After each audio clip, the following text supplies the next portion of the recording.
Yes, ladies and gentlemen, my name is Moses Otieno, and welcome to this particular live. And this is the political room in Kenya and around the world. So we're going to look at politics.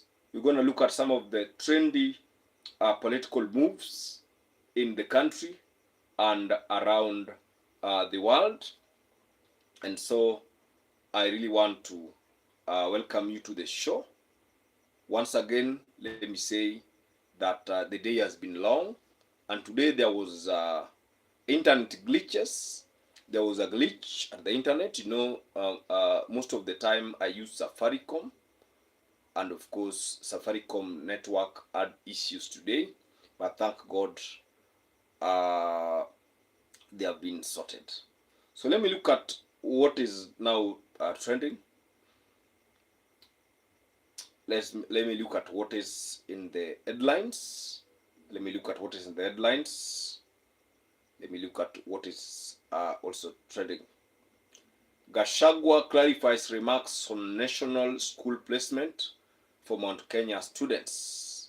Gachagua clarifies remarks on national school replacement for Mount Kenya students.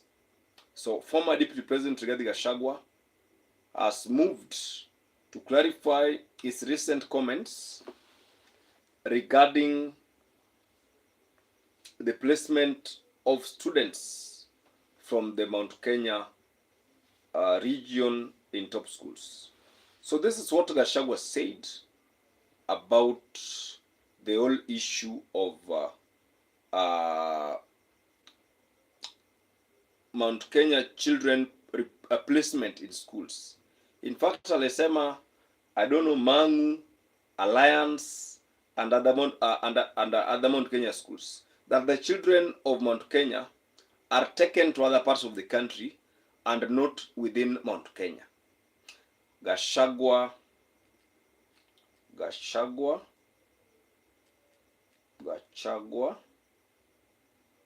on school placements. Let's listen in. Gachagua on school placements. I have the sound here. Sonko is a confused person. Kwa sababu hakuna kazi anafanya, kazi yake ni kufanya deals na kutafuta pesa. Sasa hapa kwetu shule zetu Alliance, Mangu, wapi? Watoto wetu hapa wamepelekwa shule iko chini na marks yao iko juu. Watu wengine wameletwa kwa mashule zetu hapa. There is total confusion kwa mambo ya shule. Parents do not know what to do. Alafu Kasongo wanasema ati anataka kutupeleka Singapore. Sasa wewe Kasongo, kabla utupeleke Singapore, si ulipe pesa ya shule? Kabla utupeleke Singapore, si ulipe pending bills? Sasa hii Singapore, ulisema watoto wapigwe risasi kwa mguu, hii ni Singapore gani? Udoshi akwenda kuthekererwo.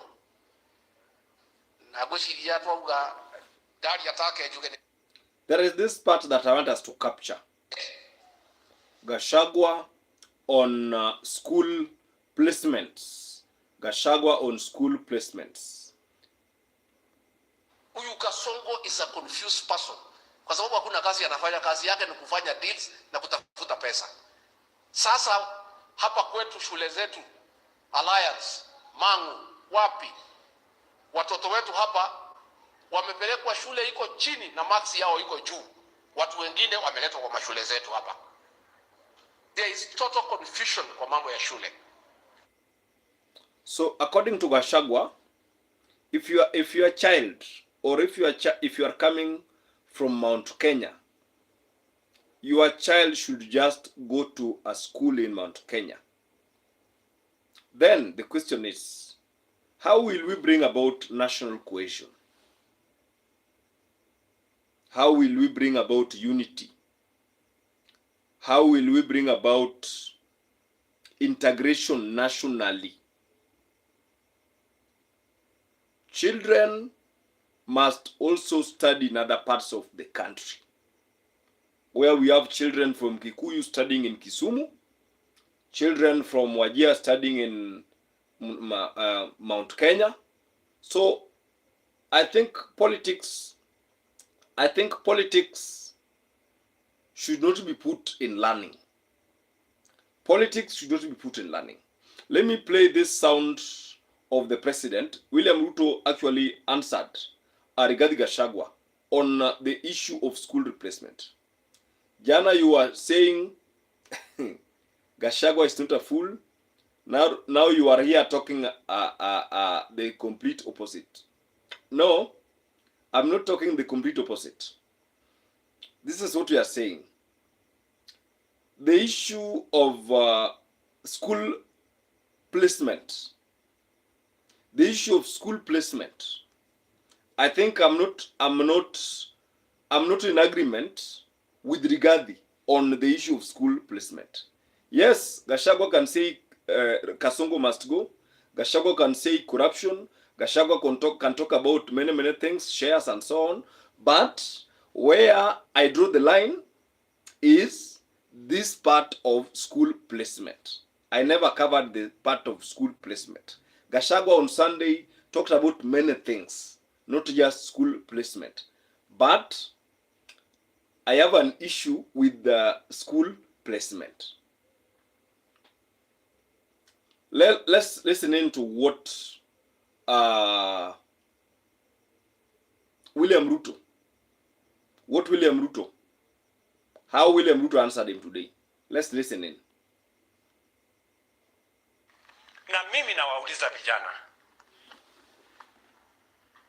tusikubali kuingizwa kwa siasa ya ukabila. Sijui wewe ni Mkikuyu, wewe ni Mluya, sijui Mjaluo, sijui Mkalenjin, sijui nini. Hiyo ni siasa duni. Mtu kama hana agenda atauza ukabila. Mtu kama hana mpango anauza chuki. You know? Mpaka wanafikia watoto wetu shuleni. Unataka kwenda kugawanya watoto shuleni. How desperate can people be? Let our children be. Let our children learn. Those children are Kenyans. Wherever they come from, whatever community they belong to, they are our children, the children of Kenya. Ni mnanielewa? Tafuteni agenda, wachana na ukabila, na chuki, na fitina, na propaganda. Tafuteni sera ya kutangaza kwa wananchi wa Kenya. Tumekubaliana jameni? Mnasema tuendelee ama tuendelee?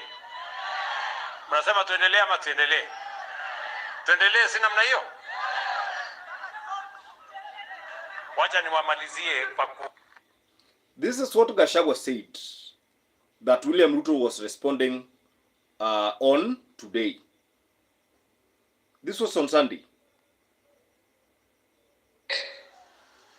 Huyu Kasongo is a confused person. Kwa sababu hakuna kazi anafanya, kazi yake ni kufanya deals na kutafuta pesa. Sasa hapa kwetu shule zetu Alliance, Mangu, wapi? Watoto wetu hapa wamepelekwa shule iko chini na marks yao iko juu. Watu wengine wameletwa kwa mashule zetu hapa. There is total confusion kwa mambo ya shule. Parents do not know what to do. Alafu Kasongo anasema ati anataka kutupeleka Singapore. Sasa wewe Kasongo, kabla utupeleke Singapore, si ulipe pesa ya shule? Kabla utupeleke Singapore, si ulipe pending bills? Sasa hii Singapore, ulisema watoto wapigwe risasi kwa mguu, hii ni Singapore gani? Udoshi akwenda guthekererwo. Na gwiciria twauga ndari atake njuge ni ngumutwara Singapore, mutheke ndagika ta 3. Wakenya wenzangu, nataka nipeleke nyinyi Singapore. That is Rigathi Gachagua. Now William Ruto responded to him today in a very witty way. This was William Ruto today. Na mimi nawauliza vijana, tusikubali kuingizwa kwa siasa ya ukabila. Oh, sijui wewe ni Mkikuyu, wewe ni Mluya, sijui Mjaluo, sijui Mkalenjin, sijui nini. Hiyo ni siasa duni. Mtu kama hana agenda atauza ukabila. Mtu kama hana mpango anauza chuki. You know? Mpaka wanafikia watoto wetu shuleni. Unataka kwenda kugawanya watoto shuleni. How desperate can people be? Let our children be. Let our children learn. Those children are Kenyans. Wherever they come from, whatever community they belong to, they are our children, the children of Kenya. Ni mnanielewa? Tafuteni agenda, wachana na ukabila, na chuki, na fitina, na propaganda. Tafuteni sera ya kutangaza kwa wananchi wa Kenya. Tumekubaliana jameni? Mnasema tuendelee ama tuendelee? Mnasema tuendelee ama tuendelee? Tuendelee, si namna hiyo? Wacha niwamalizie kwa na mimi nawauliza vijana. Yes. I think Rigathi Gachagua must be advised. I think Rigathi Gachagua must tame his mouth. However hard it is, I think for Rigathi Gachagua to succeed with the politics of being against William Ruto, Rigathi Gachagua must tame his mouth. GZA is saying like this. Jana, you were saying Gachagua is not a fool. Now you are here talking the complete opposite. I haven't. Exactly, okay. Everything the man says is stupid. Even his wife defending war is just madness. The president is 100% right. Yes, on this one, President William Ruto is 100% right. We have to enhance national integration in our children.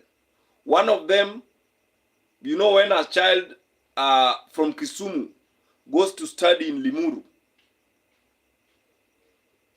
it will be some kind of, a sense of belonging, a sense of nationhood. We are in tribalism because one, we are only inclined to our own selves. That is why tribalism is rampant. So one of the things that can also reduce tribalism is this issue where children are able to learn from every part of Kenya. Number two, we are, in fact, next year, we are heading to the general elections.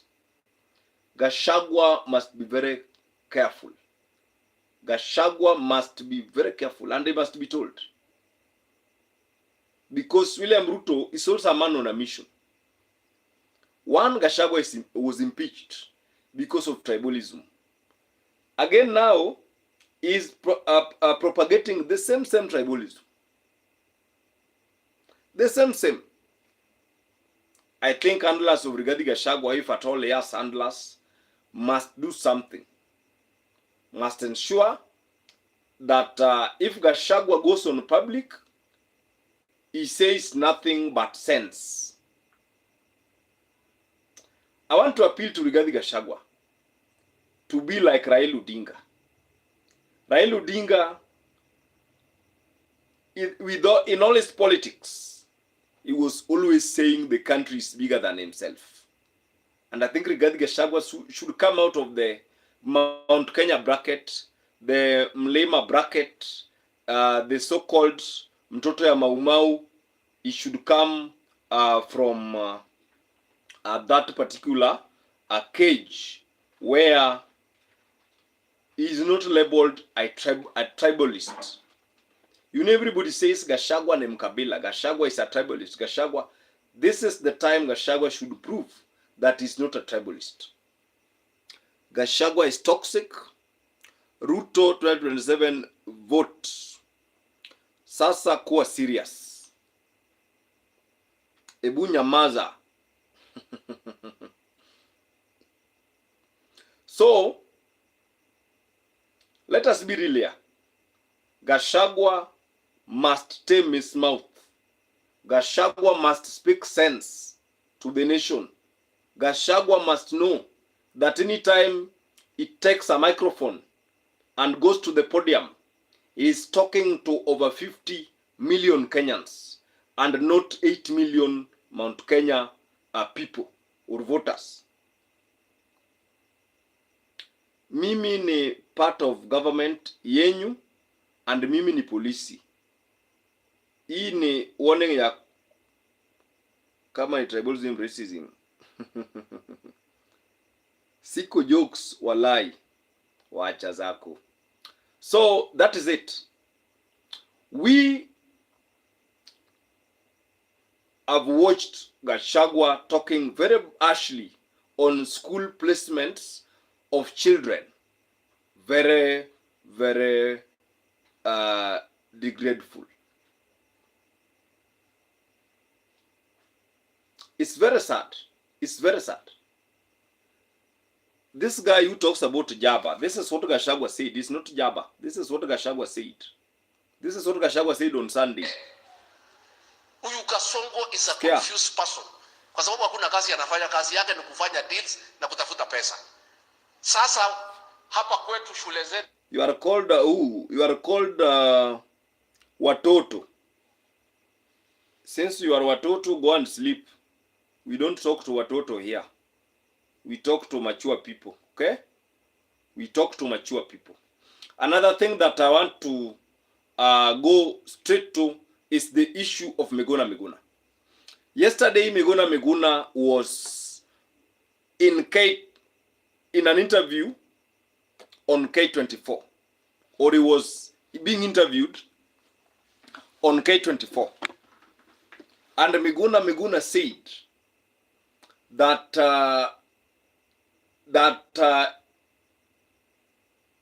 is not sorry for not attending Raila Odinga's funeral, and that Raila Odinga never attended. He never attended. Actually, these were the words. He never attended the funeral of Raila Odinga because Raila Odinga also never attended his cousins and relatives' funerals. And that is what Miguna talked about. Watoto, I will report you.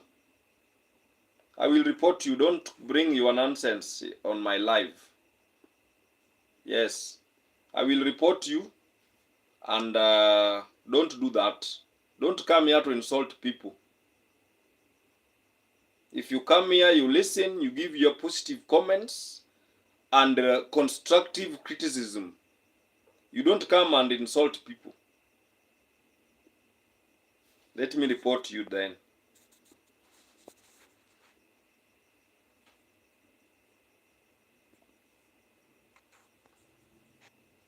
When you promote hate speech, I don't entertain such. Let me report you so that you know that we don't entertain. Already I've done that. I've forwarded your issues on YouTube community. So this is what Miguna said about Raila Odinga. I will not give you any attention. So just do it. With my train of thought and to make sure that I do not say what I was saying. I will repeat what I was saying. Yeah, you go full steam ahead, because actually it was the reason why Kenya has not progressed, and we are actually a credible election that was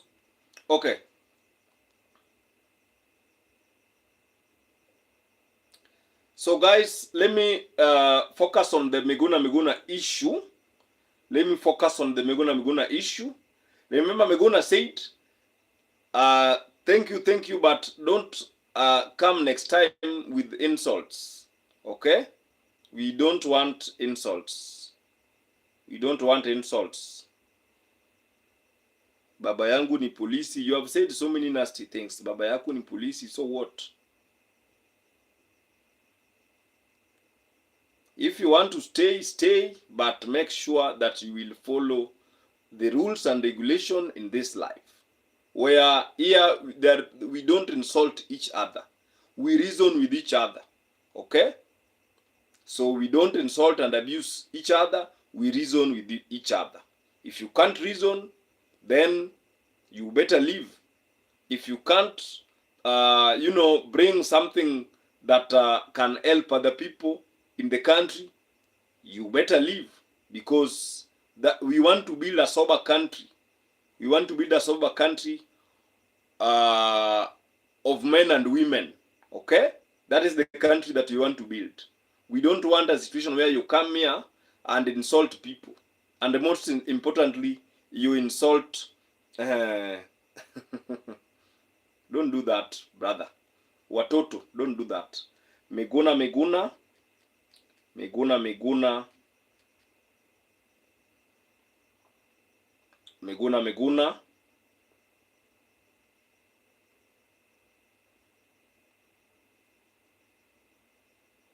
This is it. Miguna. Let's listen in. That he has more deficiencies than he has credits, which means, in other words, very little for Kenyans to learn from, and very little that Kenyans should emulate. We should say this repeatedly. We have historically not been very good at identifying our heroes. We no longer talk about Piopin Togama, for example, or Makan Singh, for example, or Jaramogi Oginga Odinga, who was more of a hero than Raila Odinga. But we worship Raila Odinga because he had a lot of people that were either being paid by the government through public means, or that he was himself paying, that would continue to worship and praise him as if he was a demigod. Raila was not a demigod. And the fact that today is his 81st birthday should not matter to anyone. Why should we celebrate Raila Odinga's 81st birthday as a country? We have many problems that Raila Odinga and others inflicted on the people. That's what we should focus on, not on Raila Odinga, the man who betrayed thousands of Kenyans. That is Miguna. That why should we celebrate 81st birthday of Raila Odinga as a country? According to Miguna, the birthday of Raila Odinga was just meant to be celebrated by close family members, friends, and his party, but not the whole country. That Raila is also part of the problem that is facing Kenya. Raila has been part and parcel of the problem that has been facing Kenya. That is Miguna for you. That Raila has betrayed many Kenyans, millions of Kenyans for that matter. Miguna. A man with the same name twice.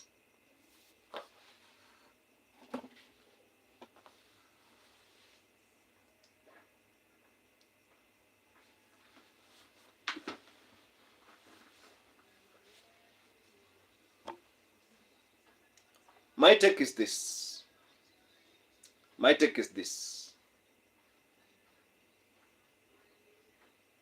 I think the government must celebrate all the political heroes, not just Raila. We need to celebrate all the political heroes.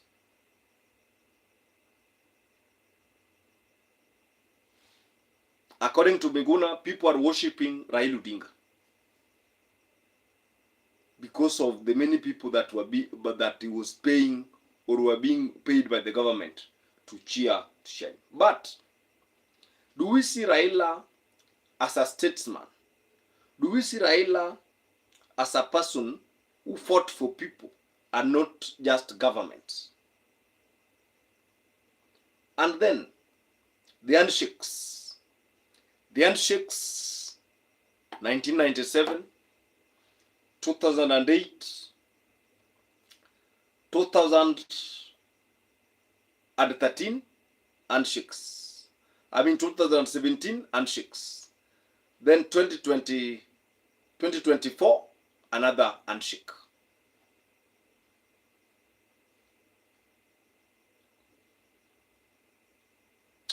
I don't think Raila... Did Raila die as an icon? Yes, Raila Odinga died as an icon. Raila Odinga was mourned by Kenyans.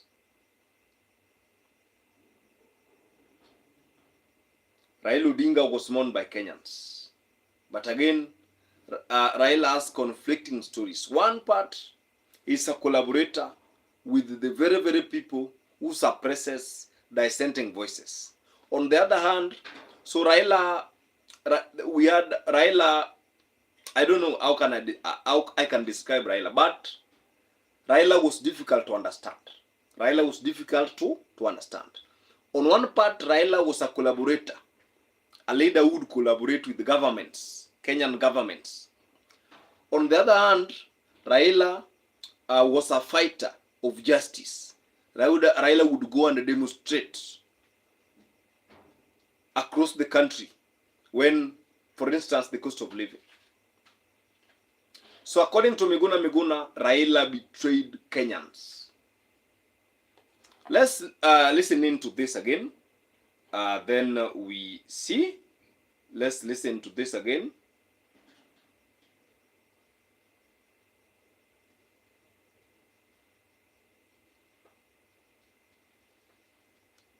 But I was not going to leave everything I'm doing because Raila has died. There are so many people who die every day. So many Kenyans have died. So many people in the world die every day. And Raila was not more special than they were.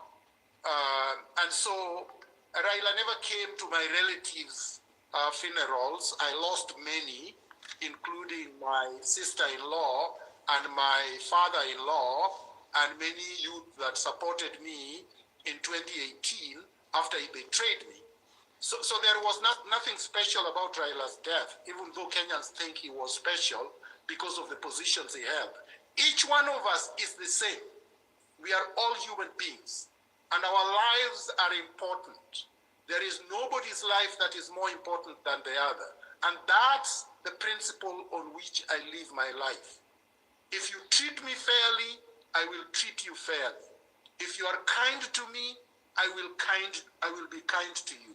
But if you are unkind to me, I have no reason to be kind to you. If you betray me, I have to speak the truth as an honest man. It would be hypocritical for me to come on TV and lie that Raila was a glorious, great man the way that some Kenyans have been constructing him. No, Raila betrayed millions of Kenyans. Millions of Kenyans have died, have been maimed, and have suffered because of Raila Odinga, and he never thought of them when he went to bed with Uhuru Kenyatta, and recently when he went to bed with Ruto. Because we have to remember, Raila betrayed the Gen Zs. This has to be said, and this has to be said very strongly. If Raila Odinga had not come in and intervened to support Ruto, we would have a new dispensation. But I was not going to leave everything I'm doing because Raila has died. Raila betrayed the Gen Zs.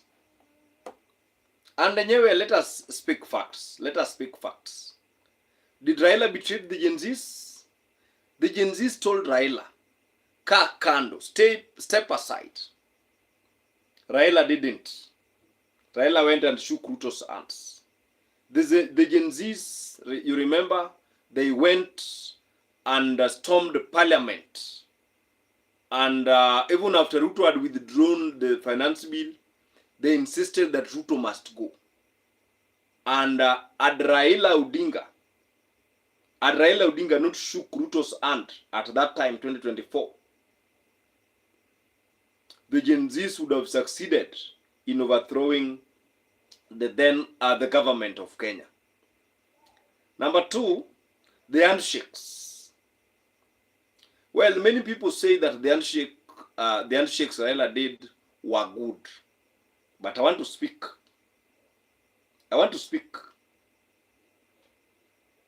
Well, some of the handshakes were actually not good, like the 2007 handshake. When Raila defeated Kibaki, he shook Kibaki's hand. People who died in 2007 were not compensated. The same to 2017, 2018. People who died in that respective year were also not compensated. Talk of 2024, 2023. Those who died out of the demonstrations that Raila held, they were never compensated. So this was a man whose everything was about himself. Raila was everything revolved around him and him. And I think on that, Miguna is somehow right.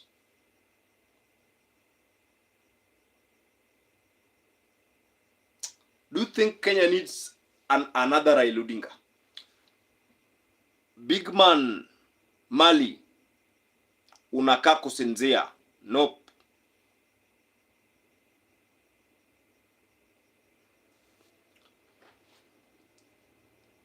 Something has entered my eye and I'm struggling to pull it out. So, Raila Odinga's life was not special than every human being's life. So, Megona is saying that Raila Odinga's life was not special, and therefore, the 81st birthday, yesterday was Raila's 81st birthday. That birthday was not special. That Raila's birthday was not special. Let me just play it once again. I mean, there are so many people who die every day. So many Kenyans have died. So many people in the world die every day. And Raila was not more special than they were. And so Raila never came to my relatives' funerals. I lost many, including my sister-in-law and my father-in-law and many youth that supported me in 2018 after he betrayed me. So there was nothing special about Raila's death, even though Kenyans think he was special because of the positions he held. Each one of us is the same. We are all human beings, and our lives are important. There is nobody's life that is more important than the other. And that's the principle on which I live my life. If you treat me fairly, I will treat you fairly. If you are kind to me, I will be kind to you. But if you are unkind to me, I have no reason to be kind to you. If you betray me, I have to speak the truth as an honest man. It would be hypocritical for me to come on TV and lie that Raila was a glorious, great man the way that some Kenyans have been constructing him. No, Raila betrayed millions of Kenyans. Millions of Kenyans have died, have been maimed, and have suffered because of Raila Odinga, and he never thought of them when he went to bed with Uhuru Kenyatta, and recently when he went to bed with Ruto. Because we have to remember, Raila betrayed the Gen Zs. This has to be said, and this has to be said very strongly. If Raila Odinga had not come in and intervened to support Ruto, we would have a new dispensation. But I was not going to leave everything I'm doing because Raila has died. Raila betrayed the Gen Zs. That is not coming from me. It comes from solicitor, barrister, lawyer Miguna. Yesterday he appeared before K24, and he said that Raila's birthday was not special and should not be celebrated across the country. That the entire country should not celebrate Raila Odinga's birthday because Raila betrayed the Gen Zs. Raila betrayed millions of Kenyans. Many Kenyans have died because of him, and he hasn't done anything on them. Not my words, so those are not my words. They belong to Miguna. And so I think truth must be told. Truth must be told. But even though sometimes truth is very bitter. Lebo Ashimenyi, good to see you. Hello. Hope you are doing fine.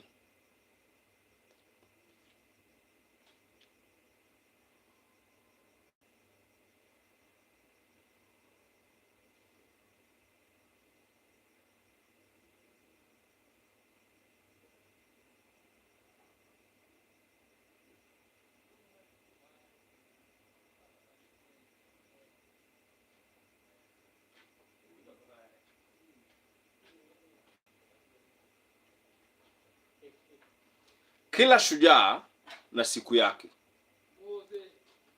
Leo ilikuwa siku ya Junet Mohamed kupiga magoti na kuomba msamaha Dr. Oburu. By the way, did Junet kneel?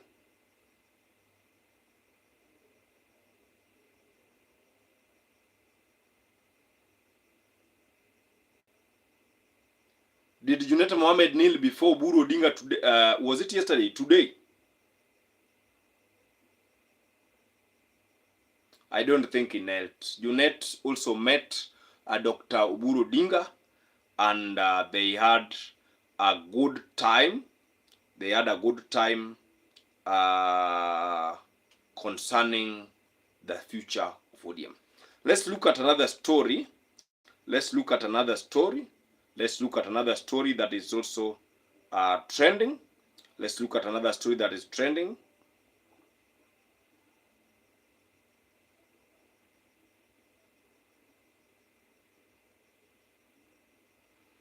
ODM parallel team met today after Ida Odinga unity calls yesterday.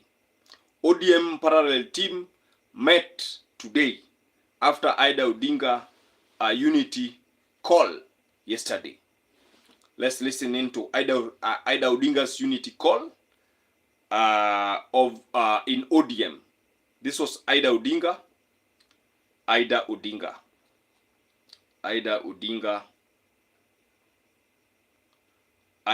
So they met, and this was Ida Odinga yesterday, and today amid division in the party.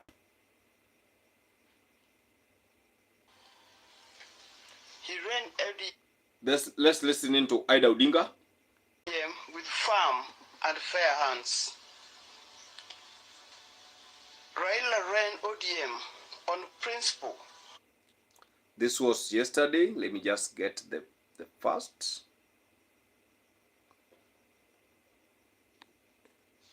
Kendo baba no hero party no which you need to do. I think I've missed the footage there. I've missed the sound. But this is it.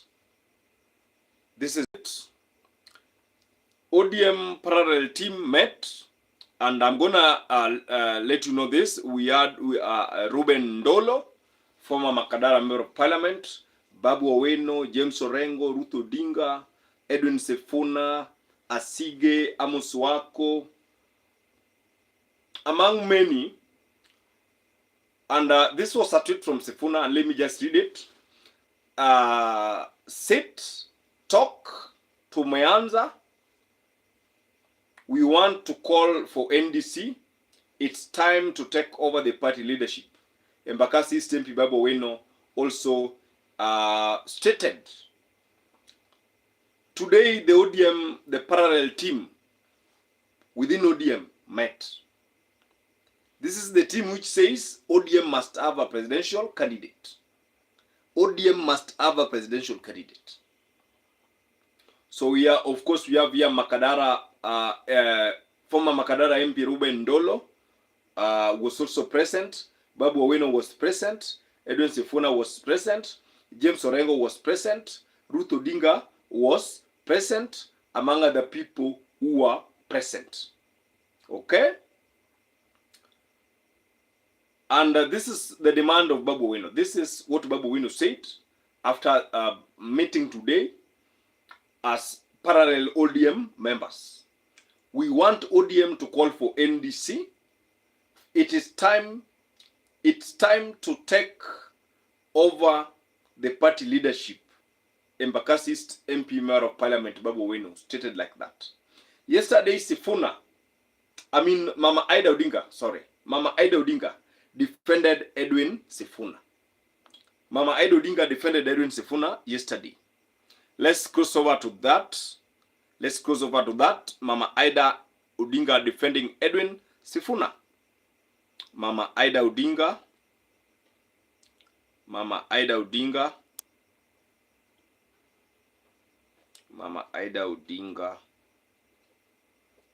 on Sifuna.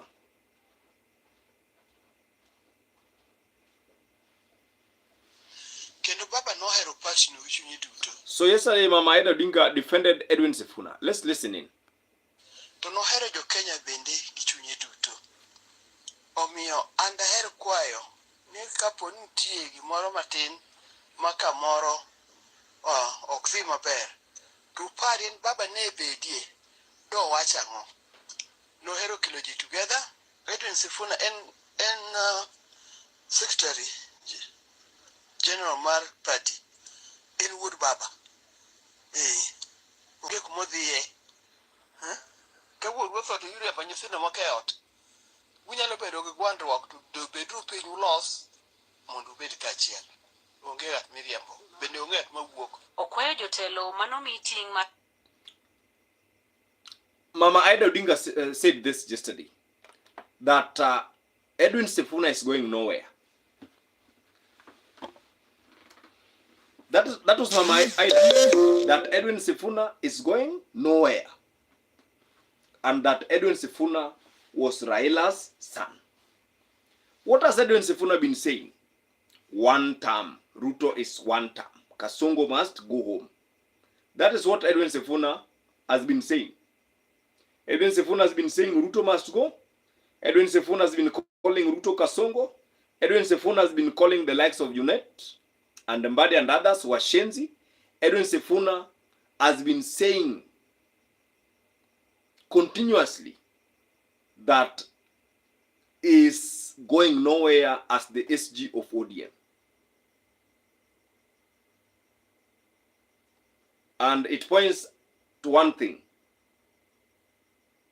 It points at one thing.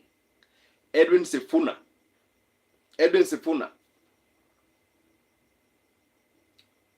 is the spokesperson of ODM, and whatever he says has the blessings of Ida Odinga, has the blessings of Oburu Odinga, has the blessings of the top leadership of ODM party. What has Edwin Sifuna been saying? What has Edwin Sifuna been saying concerning ODM? And Edwin Sifuna started talking even when Raila Odinga was alive. Until, yes, Edwin Sifuna started talking while Raila Odinga was alive, during Raila Odinga's life moment. When Raila was alive, Sifuna used to talk of one term. And even after Raila is dead, Sifuna is still talking about one term. What is this that Sifuna has been saying? What is this that Sifuna has been saying? Edwin Sifuna. Edwin Sifuna.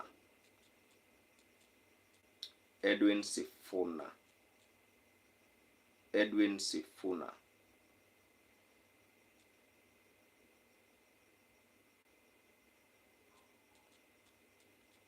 Edwin Sifuna. There was a time Ruto threatened to call for the founders members meeting, ODM founding members meeting, to deal with Edwin Sifuna. That one also backfired. I think that one backfired. Let's listen in to Edwin Sifuna's. What is this that Edwin Sifuna has been saying about William Ruto, about broad-based government, about other party members who are not touring the line or his line? Let's listen in.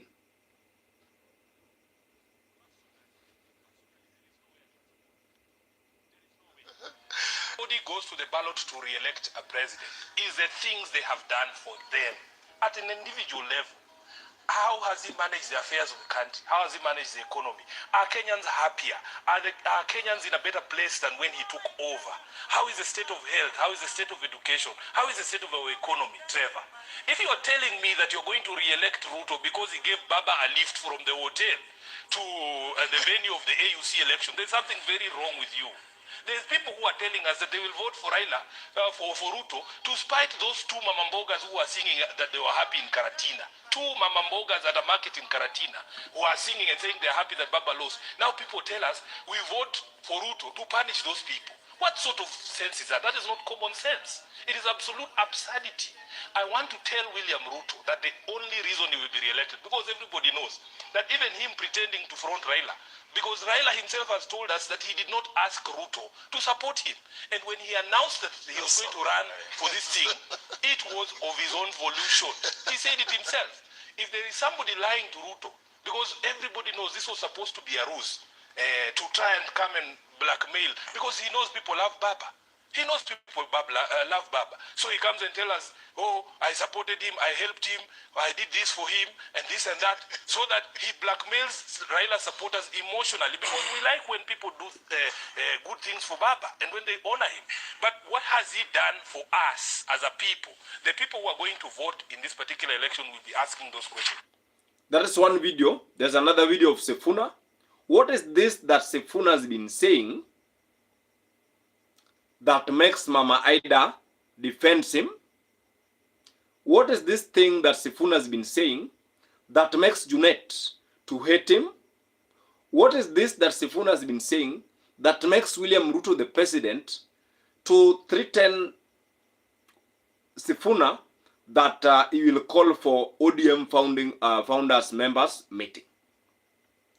Another sound of Edwin Sifuna castigating William Ruto.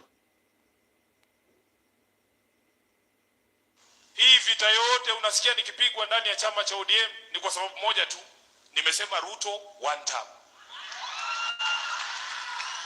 Na nina sababu. Mimi najua siasa ni ushawishi.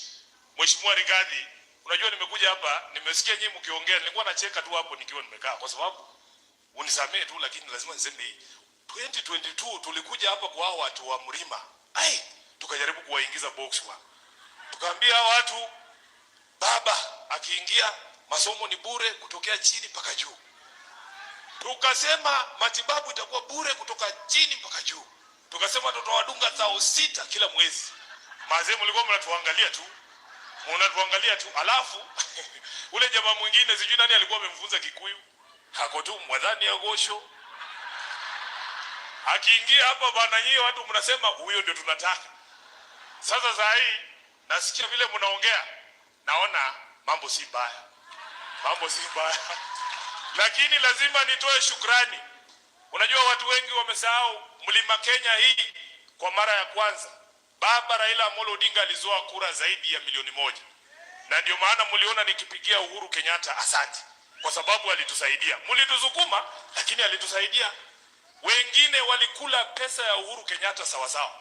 Mimi najua kama katibu mkuu pesa nyingi ambayo tulifanyia campaign ilikuwa inatoka kwa Mheshimiwa Uhuru Kenyatta. Alitusupport kihali na mali, ni ukweli. Lakini sasa si saa hii kuna mshenzi mmoja ametambua kwamba kuna ubaya ya pesa ya Uhuru Kenyatta. Nataka niulize Junet. Wewe Junet, pesa ya Uhuru ilianza kuwa mbaya siku gani? Siku ile ulikuwa unachukua hiyo pesa na hata yote hukuleta kwa chama. Ingine ulikula peke yako na mabibi yako.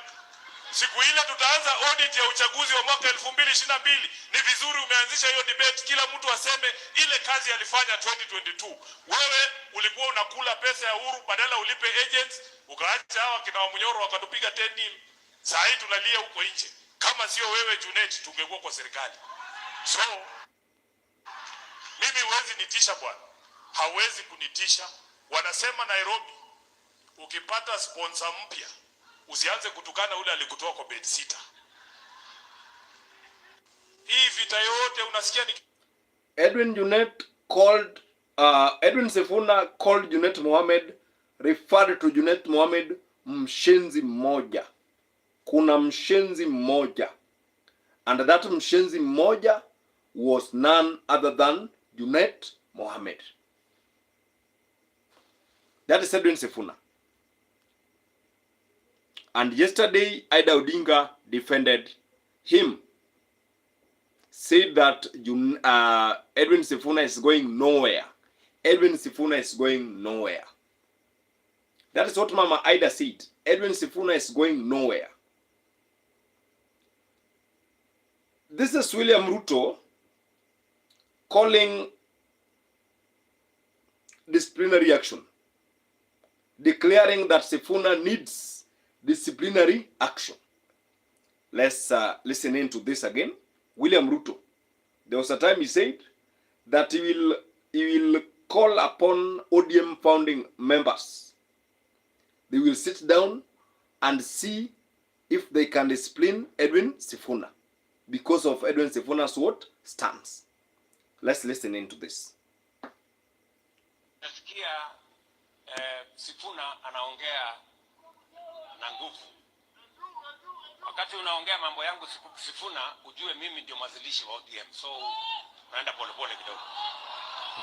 Lakini ukweli wa mambo ni kwamba nasikia that was President Ruto. That was President Ruto on Edwin Sifuna. Sifuna anaongea na nguvu. Wakati unaongea mambo yangu Sifuna, ujue mimi ndio mwanzilishi wa ODM. So naenda polepole kidogo. Lakini ukweli wa mambo ni kwamba chama hiki kimechukua muda sana kufika mahali ambapo kiko. Chama ambacho kimechukua miaka 20 kufika mahali kiko, hiyo sio chama rahisi, sio chama ya kuchezea. Mimi nilikuwa baadhi ya wale wa vijana baba mwaka wa... That was Edwin Sifuna. So Edwin Sifuna, I think, used to defend ODM party, has been defending ODM party through thick and thin. And when William Ruto threatened that ukiongea mambo yangu, jua mimi ndio mimi ni one of the founding members of ODM. So many people thought that that statement from Ruto was just a casual statement. But of late, we saw a section of ODM members, educate included, challenging Sifuna, telling Sifuna that they are going to throw him, kick him out of the party. Until Mama Ida Odinga came forth, and told the country. Mama Ida Odinga told the country what? That Sifuna is going nowhere. That Sifuna is going nowhere. Let's tackle another story here. Let's tackle another story here. Let's tackle another story here.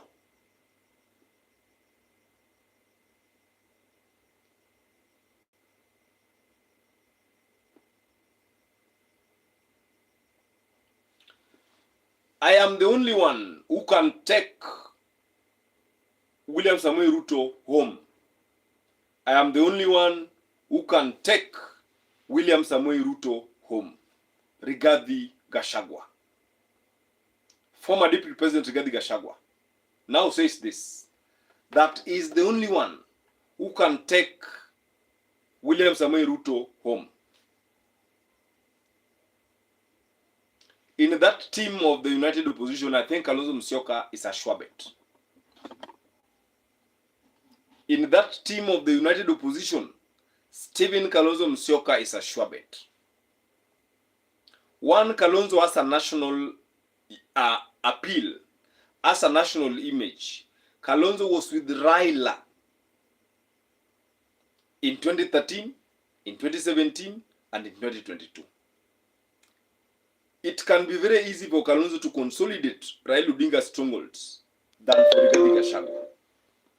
2, Rigathi Gachagua was impeached, and as we speak, Rigathi Gachagua cannot hold any political office. Rigathi cannot vie. That is what we mean. He cannot vie for presidency because he was impeached. But Rigathi can support. If at all Rigathi Gachagua is superior, is supreme, is popular in Mount Kenya, Rigathi Gachagua can support Kalonzo Musyoka, can support Fred Matiang'i, can support even Oburu Odinga to change the outcome of the 2022 presidential election. But Rigathi Gachagua, as a presidential candidate, that ticket would be dead on arrival. That ticket will not succeed. Because remember, Rigathi Gachagua is being accused or is projecting himself as a tribalist, that he loves Mount Kenya so much more than other regions in Kenya. Rigathi Gachagua presents himself as someone who loves Mount Kenya than the rest of the country. So Rigathi Gachagua saying that he is the one who can take William Ruto home, no, not as the president. Rigathi Gachagua can take William Ruto home if he supports another person, like Kalonzo Musyoka, or like Fred Matiang'i, or like George Natembeya, or like Oburu Odinga. That way Rigathi Gachagua can do what? Can take William Ruto home. Hiyo Ruto anaenda nyumbani.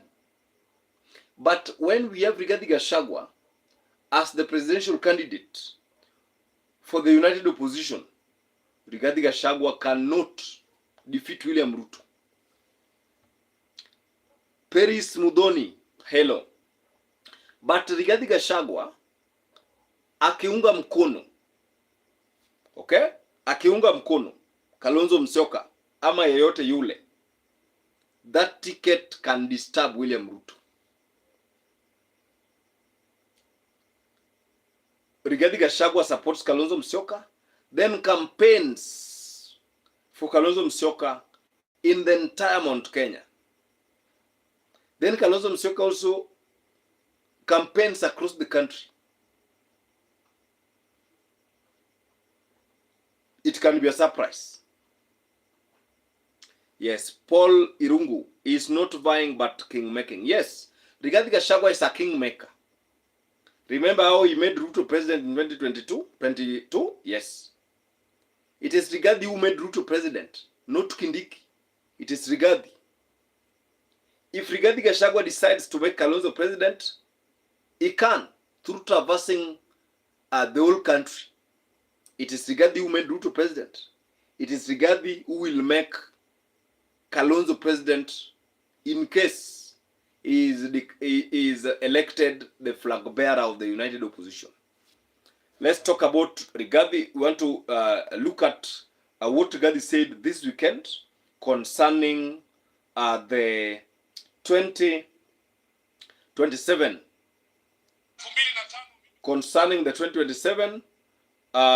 presidential elections. Rigathi Gachagua, what Rigathi Gachagua said, because what Irungu is saying is true. Rigathi is the kingmaker, and this statement proves that Rigathi is the kingmaker. Let's look at it. Let's listen into this. Rigathi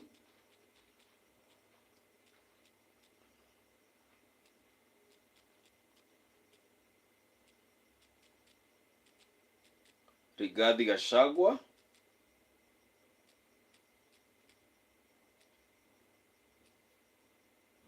Rigathi Gachagua.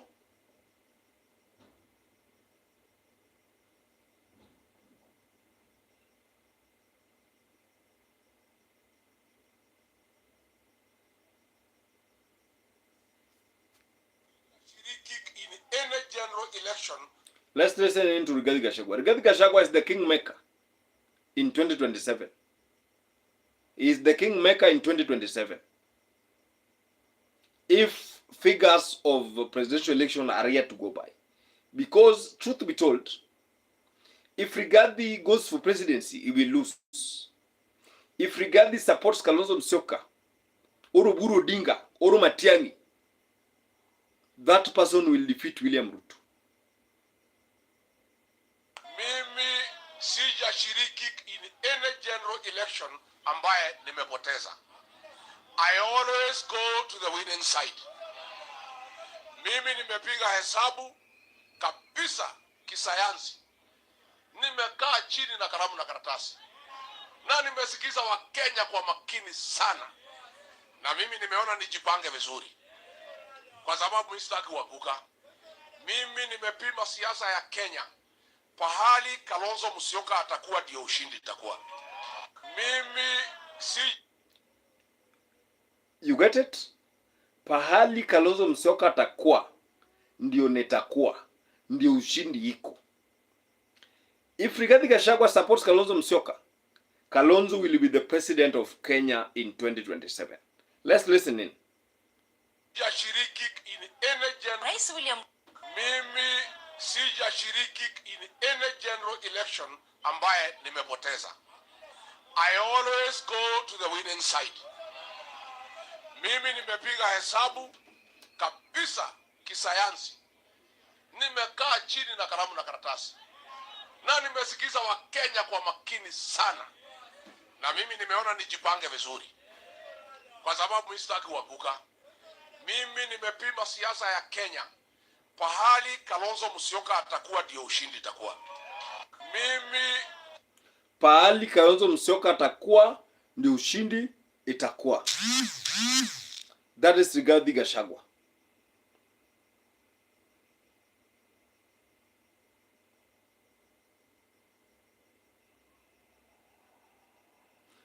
This was Rigathi Gachagua today in Nairobi. Today in Nairobi. Let's also play this one.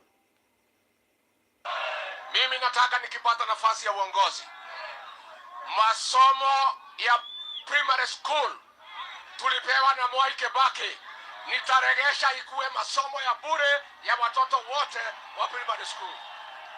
Number 2, masomo ya secondary school tutaregesha yote, watoto wasome free katika secondary school. Number 3, mambo ya linda mama, wale akina mama wetu wakienda kujifungua. Aha. Moses Olang. Huo ni uongo. No, I don't think ni uongo because Rigathi Gachagua supported William Ruto wholeheartedly. Ruto won. Rigathi Gachagua has been with Uhuru. Uhuru has been in government. Rigathi Gachagua is going to support Kalonzo Musyoka. Unless Kalonzo Musyoka shifts and leaves it to Uburu. I think Rigathi Gachagua is a kingmaker. Without Raila Odinga, Rigathi Gachagua definitely will run the show. Rigathi Gachagua will run the show.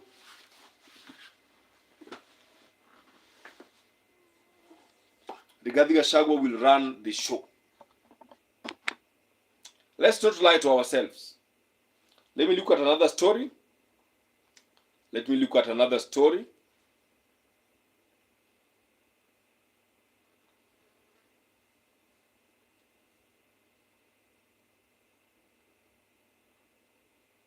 I don't know what has gotten into my eye. Let's look at another story.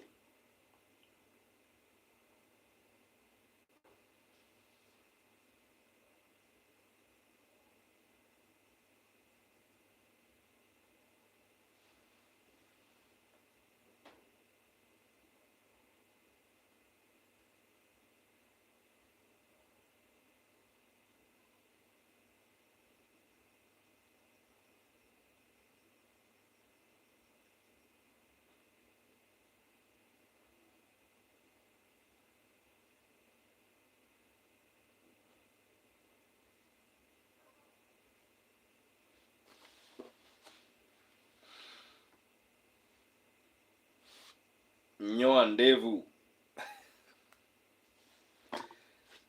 Nitanyoa ndevu, usijali. Usijali, nitanyoa. Nitanyoa ndevu. I'll take them down.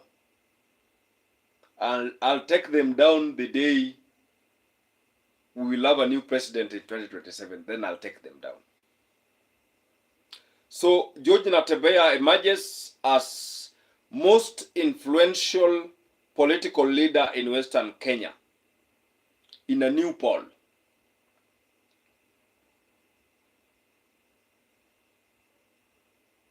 So today on Thursday, InfoTrack Research released its survey findings on the popularity rating of Western Kenya leaders.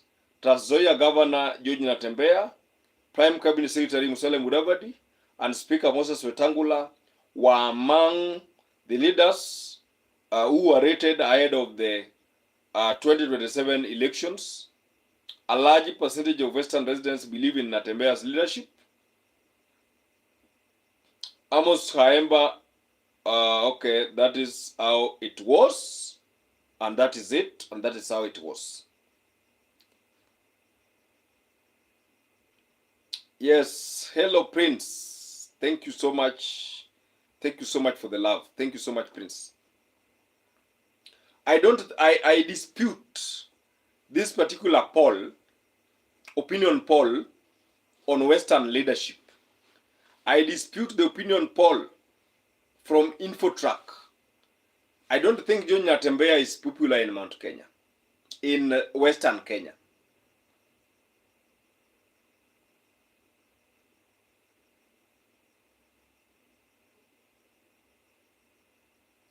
Julius.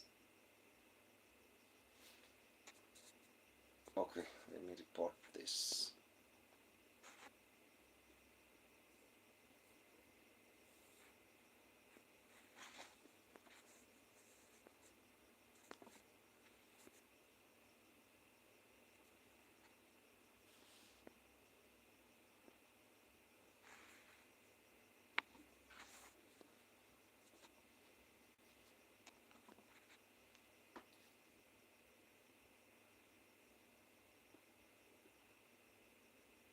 Julius, go and open your live and insult people.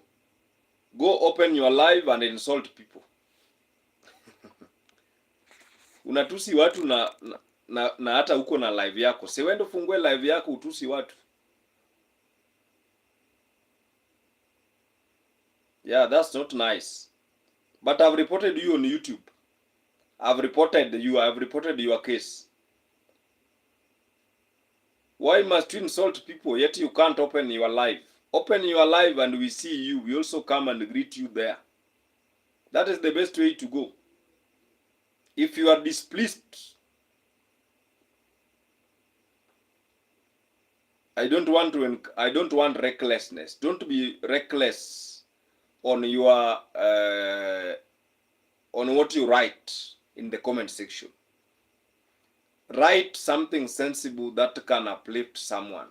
Don't write reckless statements. Julius Manete.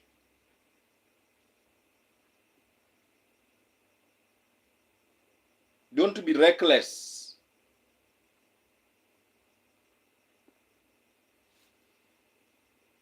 Nini nakufanya bwana? So according to an opinion poll that was released by InfoTrack,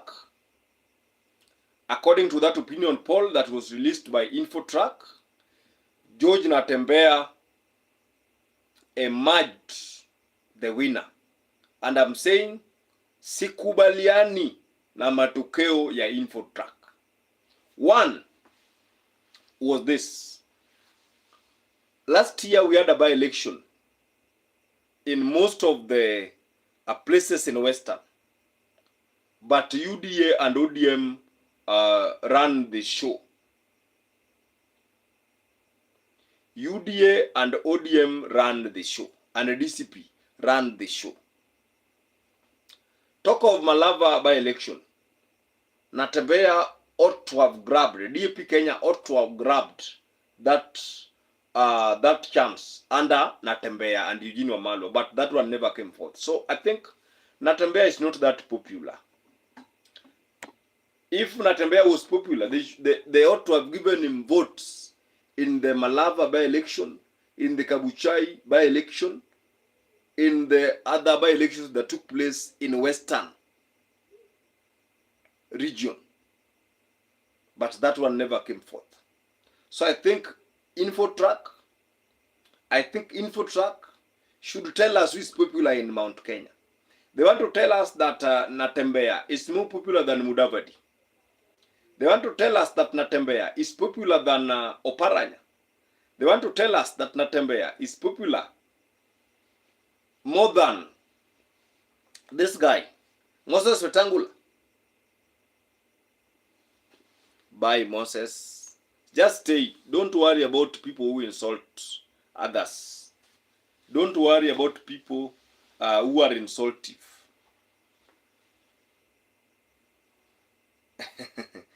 Lupi, I can see you. So don't worry about those who are insulting. I normally don't encourage abuses and insults because I believe that people got to share and reason together and think together. People ought to respect each other, not to throw jabs at each other the way Julius Manete is doing. Julius Manete, that is bad of you. That is bad of you. But we are not here to give you attention. We shall not give you any attention. So whichever the way you decide to insult, that's up to you. Let's look at another story. Let's look at another story.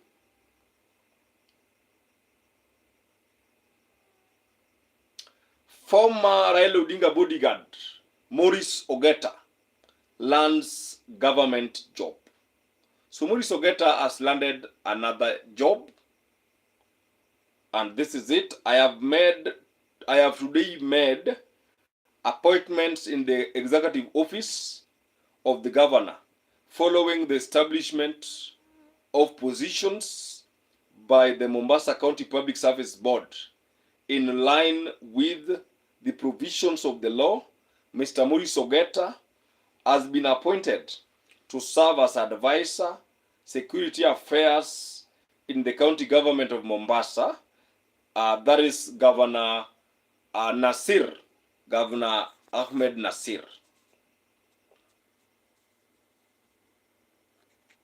So Maurice Ogeta. Maurice Ogeta has landed on a job. He has got a job from the county government of Mombasa. Who is Maurice Ogeta? Maurice Ogeta was Raila's bodyguard, Raila Amolo Odinga's bodyguard. And after Raila's death, he was, now because he was guarding Raila, he was manning Raila. And after the demise of Raila, he had no one to man. So he has got a job in Mombasa County. And this was a statement from Mombasa Governor Abdul Swamad Nasir. Abdul Swamad Nasir. This is a statement from Abdul Swamad Nasir. I have today made appointments in the executive office of the governor following the establishment of positions by the Mombasa County Public Service Board. In line with the provisions of the law, Mr. Maurice Ogeta has been appointed to serve as advisor, security affairs in the county government of Mombasa, the governor stated. Congratulations to Maurice Ogeta for that particular appointment so that you continue to serve the country after serving Raila Odinga for over 30 years. For over 30 years, he was just serving Raila Amolo Odinga. Let me go through this also before it is late.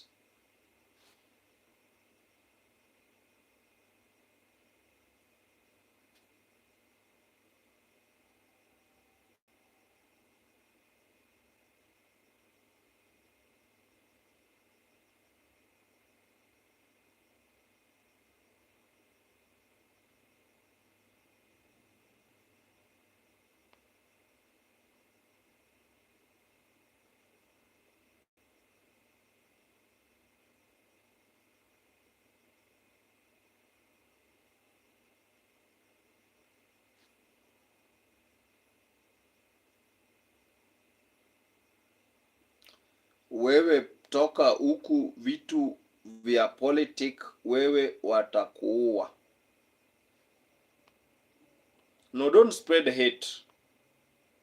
Don't spread hate, my dear friend. Why can't you go and join another live? It is not this one alone. Don't spread hate. Wewe toka huku, vitu vya politic watakuua. Well, this is the political room. My name is Moses Otieno, and let's also listen into this particular sound. Let's listen into this particular sound.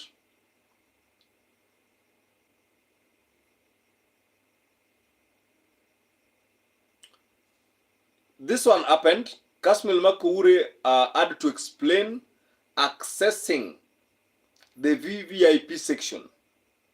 He had to explain himself accessing the VVIP section.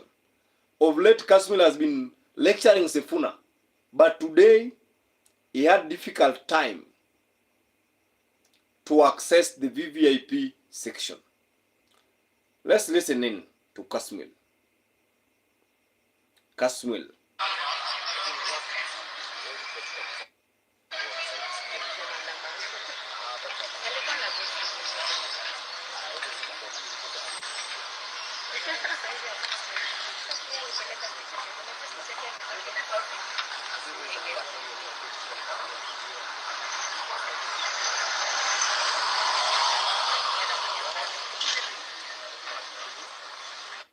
Yes, that is Kasmil. He had trouble trying to access the VVIP section.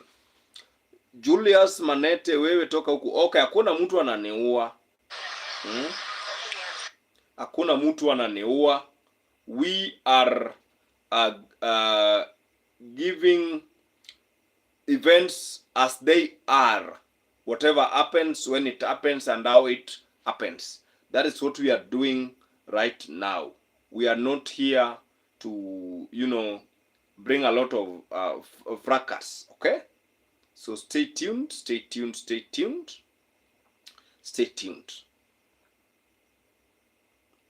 Kasmil Makuure, ever since Raila died, he has been trying to express himself, or rather, yes, express himself, explain so much anytime he's accessing the VVIP sections. But I don't want to get into that. I don't want to get into that. Let's focus on another issue. On another issue. Then I think I just wind up. From there.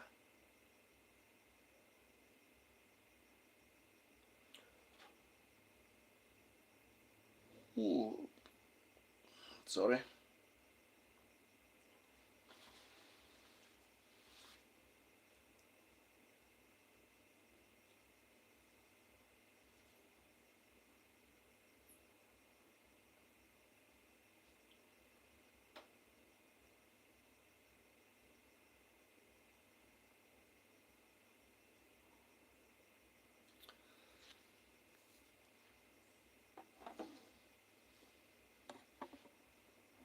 Why are Somali, let me not use the Somali, but why are the Somali leaders threatening Donald Trump in Kenya?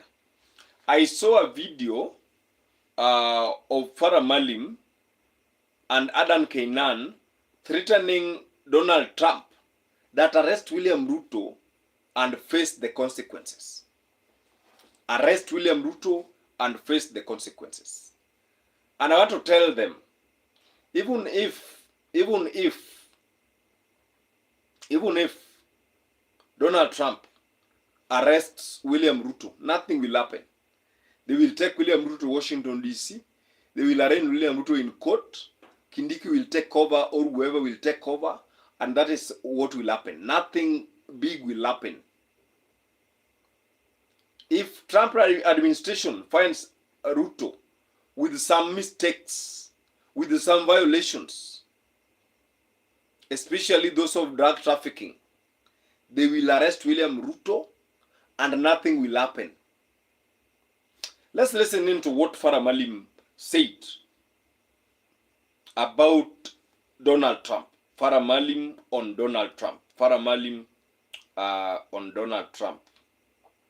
It would be hypocritical.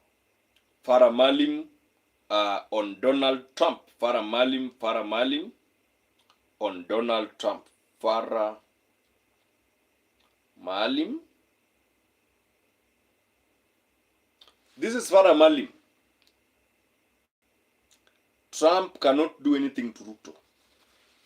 Okay, in case Trump wants to arrest William Ruto, in case Trump anataka kushika William Ruto, he will easily arrest William Ruto if Trump wants to arrest William Ruto. Because a statement from northeastern leaders, Somali leaders in Kenya, like Farah Maalim. Let's listen into this statement from Farah Maalim. This was a statement from Farah Maalim. Let's listen in. We hear him telling the President of the United States of America, Donald Trump, come and plug out our president. Pick our president the way you have picked Maduro. Nobody, not the mightiest powers in this country, world, will have that capacity to do this against the will of Kenyans. Kenyans, the world, must remember what happened many years back. In Mogadishu, when the Americans, with all their sophistication and might, wanted to take one General Farah, Mohammed Aidid. The one thing you can never try in the Horn of Africa is to try and do that. The Americans learned their lesson. The international community learned its lesson. And not a single president of ours, not a single leader of our country will be plucked by anybody else. We don't care whether you're a superpower. Nobody will ever try. As long as we have Kenyans with the guts, and we have many of them who have the guts, including all of us who are here now addressing you today, nobody is going to mess with us because they think we are a subhuman. No. The President of the United States of America, Donald Trump, come and plug out our president. Pick our president the way you have picked Maduro. Nobody, not the mightiest powers in this country, world, will have that capacity to do this against the will of Kenyans. Kenyans and the world must remember what happened many years back. In Mogadishu, when the Americans, with all their sophistication and might, wanted to take one General Farah, Mohammed Aidid. The one thing you can never try in the Horn of Africa is to try and do that. The Americans learned their lesson. The international community learned its lesson. And not a... So I think Farah Maalim was responding to Rigathi Gachagua, but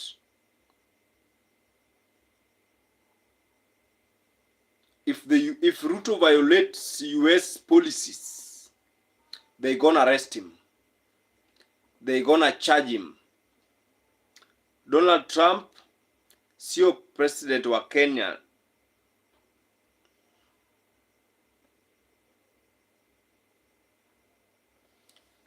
Yes, sasa kama America, if America wants to arrest William Ruto, they will come and arrest Ruto. Ruto cannot resist America. They will come and arrest William Ruto, and nothing will happen. Nothing will happen. Nothing will happen. Even if President Trump arrests William Ruto, nothing will happen.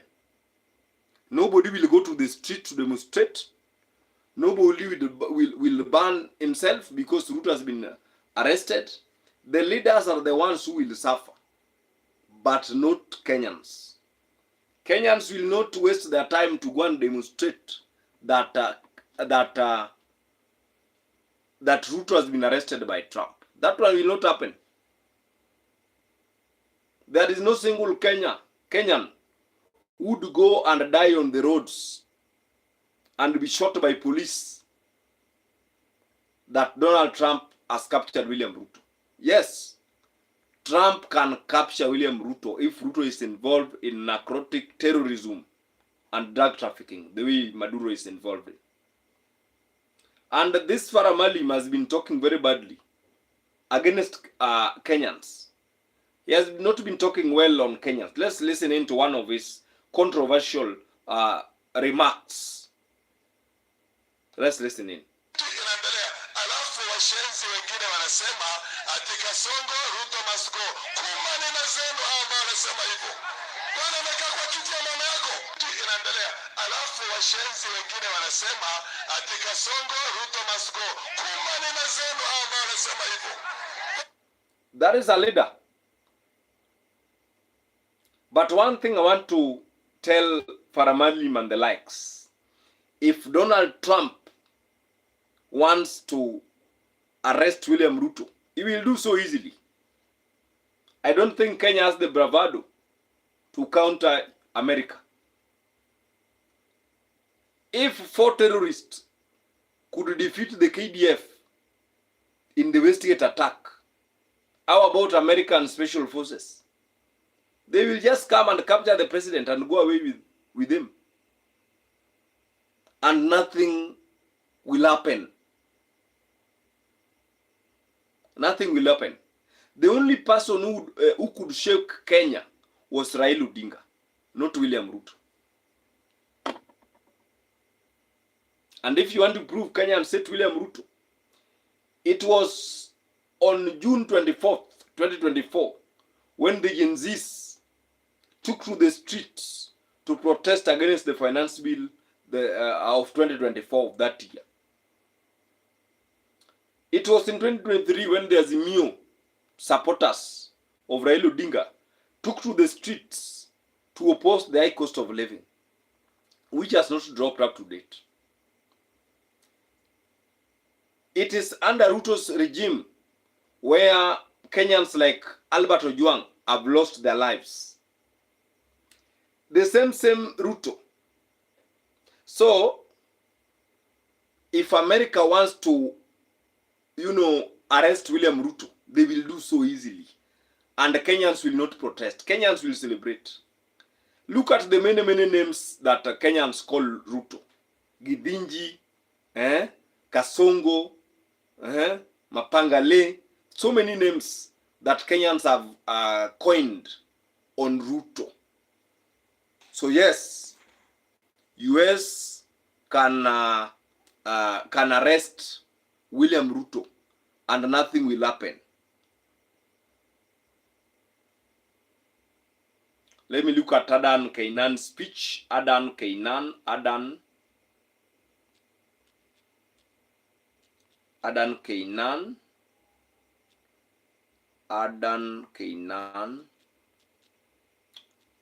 The eldest member of parliament, Adan Kainan. Aldai. Adan Kainan. This was Adan Kainan. I think it is this. I think it's this. Those who are in the streets condemning the president. Of Somalia and Kule. Anakatala na nisomo. I think I don't have the footage right. I don't have the nini right. But America is the superpower, and America will dictate which country it will go after. So long as you have violated the international law, Donald Trump, touching on America, Donald Trump will come after you. So long as you will violate rules of America, so long as you will threaten the interest of America, America will come and arrest you under Donald Trump, and nothing will happen. And I think Trump must arrest an African president. I see it coming. I see it coming. I see a scenario where Trump is going to arrest an African president. And it's very possible. He might even start with Ruto. Trump might even start with Ruto and arrest William Ruto. put Ruto inside a plane and then go with Ruto to Washington, D.C. Take Ruto and his wife. Maduro was taken with his wife, and that is how it was. So guys, that is it. As I wind up, because it is almost late, as I wind up,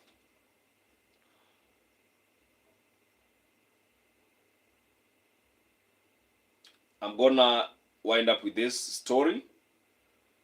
CS Ogamba to an okay, thank you. Thank you so much. Okay, let's focus on entertainment, and then we leave it like that.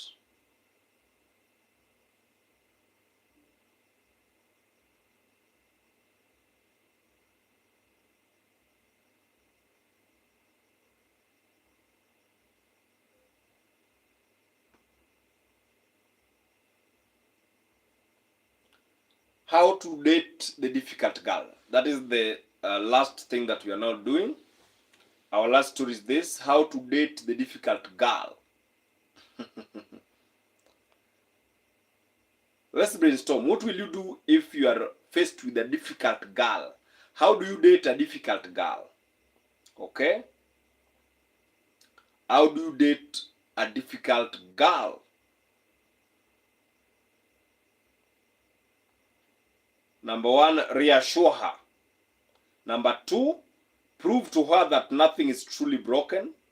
Number three, show her that nothing in life comes easy. And then, and that's it. That's it. So guys, it was very nice to be with you. For those who've tuned in, thank you so much. Thank you so much, ladies and gentlemen. Those who have participated, including those who have sent comments, given their views in the comment section. Thank you so much. Let me just urge that next time, if you wanna give a comment, please be nice in your comments. Don't be abusive. Don't be insultive.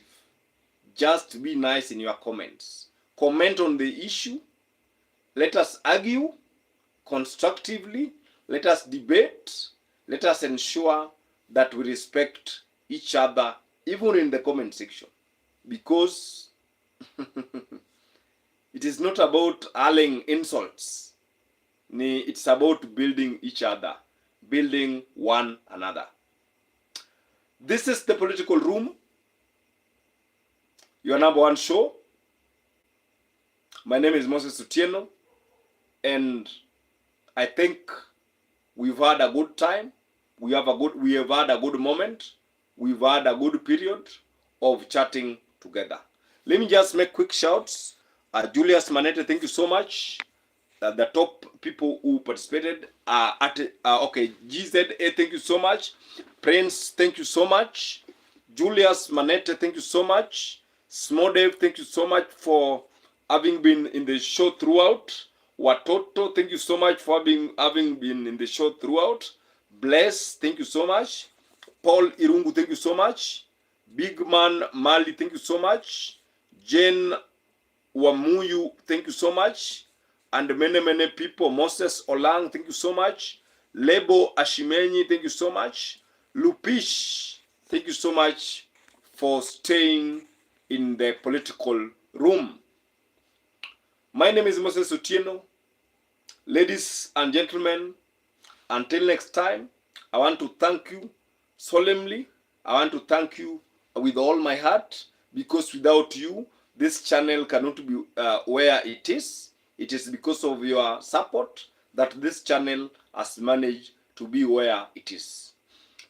From wherever you are watching, Kenya, Uganda, Tanzania, USA, Denmark, America, that is USA, Mexico, India, and all the places of the world, I want to say thank you. Asanteni, asanteni sana, asanteni sana. Until next time, good night. If you are in Kenya or Africa, good night. good morning, good afternoon, good evening. Thank you so much. Goodbye for now. Bye.